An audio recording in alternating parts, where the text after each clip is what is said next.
we could to manage the little tasks of planning. I tried to meet in public so he wouldn't be tempted to break his promise to himself. Also, to be honest, so I wouldn't be tempted to let him.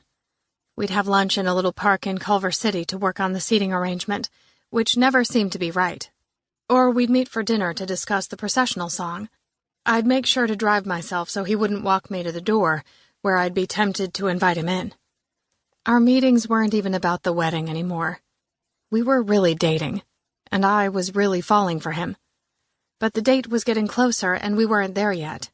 We weren't quite real. Mom called while I was at work. "I sent you an email about the catering, and I forgot to mention a dress," she said. "I'll get it at David's Bridal. I'm not a custom size or anything. Carol wanted me to tell you that she could make you something."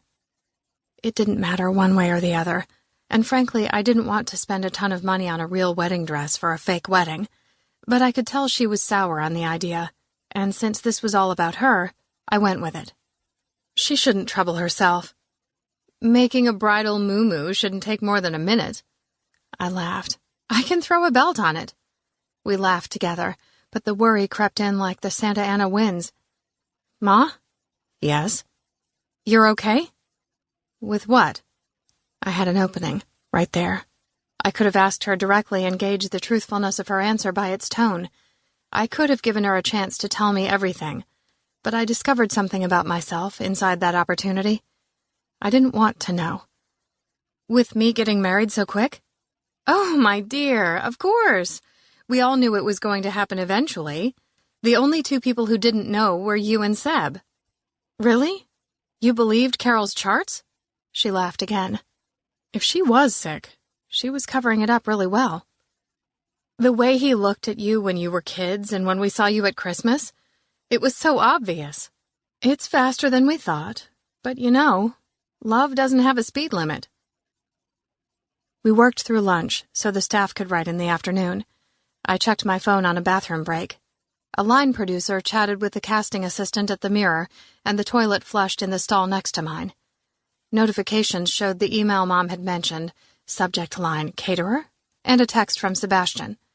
I was relieved to hear from him, then surprised at my relief, then disappointed in it. I was supposed to be keeping a clear head, but I couldn't wait to talk to him. I opened his text first. "Sunday okay for food tasting?" He must have been CC'd on Mom's email, which I still hadn't opened. "Sure. Time?"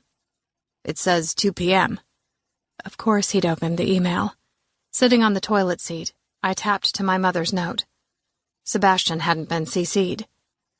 "Rachel, hello, sweetheart. Dad and I are going to Tahoe for the last 2 weeks of February, so we need to pick the menu this weekend. Sunday at 2 works for us. Can you and Sebastian make it then? I heard you hired Tiffany's friend. I have a list of songs we think are very romantic. Do you want to approve it before I give it to her? Here's a link for beautiful engraved invitations. I ordered them. We have 24 hours to cancel or change, so let me know. We are all so excited for you. Love always, Mom and Dad." The bathroom got quiet as everyone filed out. 2 weeks away with Dad? Dad hadn't taken more than 5 days of vacation in a row in his life. Was it a bucket list trip? Or was it a round of chemo she didn't want to tell me about? Maybe it's just a damn vacation. I texted Sebastian back. 2 p.m. is okay for me. "Rachel, this is fun, but we need to make sure we're rushing for the right reasons."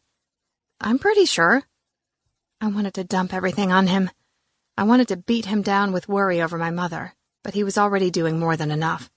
I wanted him to make me feel better, but that wasn't his job. "Pretty sure? Should you talk to your father, maybe?" I wanted to be mad at him, at his doubt, at his vacillation, but he was being sensible, and I was being ridiculous. It was one thing to tell a big white lie to make your mother happy. It was another to rent a hall. "You're right." After breakouts, the writers had all gone to their respective corners to work on their shows. Sandra sat at the end of the long table with my sex video episode work in front of her. Multicolored post-its stuck out from the sides like tongues.